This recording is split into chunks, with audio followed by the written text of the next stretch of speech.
So now let's say you suspect that your child actually is being bullied, and now you want to figure out when and where it's happening. What do you do, Julie?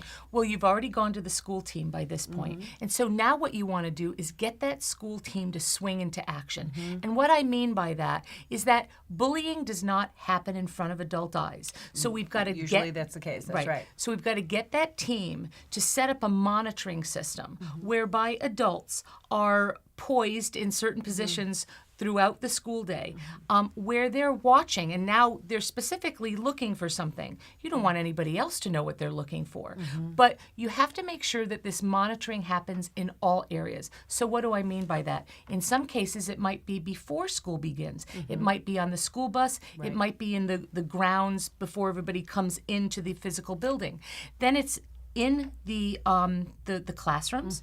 Those times when you're walking between classes, so in the hallways, the lunchroom, at recess, perhaps in the bathroom, and after school, not only after school going home from a transportation perspective, but maybe even in after school activities. Now, Jen, I have to say, this is a lot of work, and I imagine as when I present this to school teams, it's not anything that everybody's going to want to jump on all over the place because it's going to take so much work. It does, but however, the response that I think that parents should have when that comes up is this. We all know that for the most part, and again, it does sometimes happen in front of adult eyes, but we all know that kids are pretty savvy about how they target kids.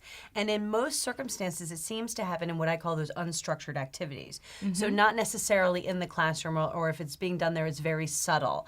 And so sometimes when the school team is actually saying, we're not seeing that here, they mean it. They're not making it up. They actually are not seeing it. And that's all the more reason for us to set up a system where we can find out what's happening when the adult eyes are either weren't paying attention before and now they're paying attention to this particular incident with this particular child, or in circumstances where typically the adults wouldn't be monitoring it. Right. And part of that monitoring system has to be that the team is in agreement of what they're looking for. It might be isolation on the playground.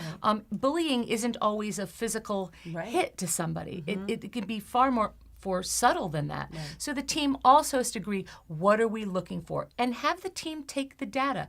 And this has to be data that's done over a period of time, not just one day, because the chances of capturing something in one day, you may not see it in one day's time. And while I understand that this is a lot of work for the team, I think in everybody's best interest, it's time well spent. And if a child is being bullied, certainly not only do the parents want to know, but the school wants to know as well, or at least we can hope. Well, and as a parent, I think a good thing that you can say to your team is, look, I'm not there.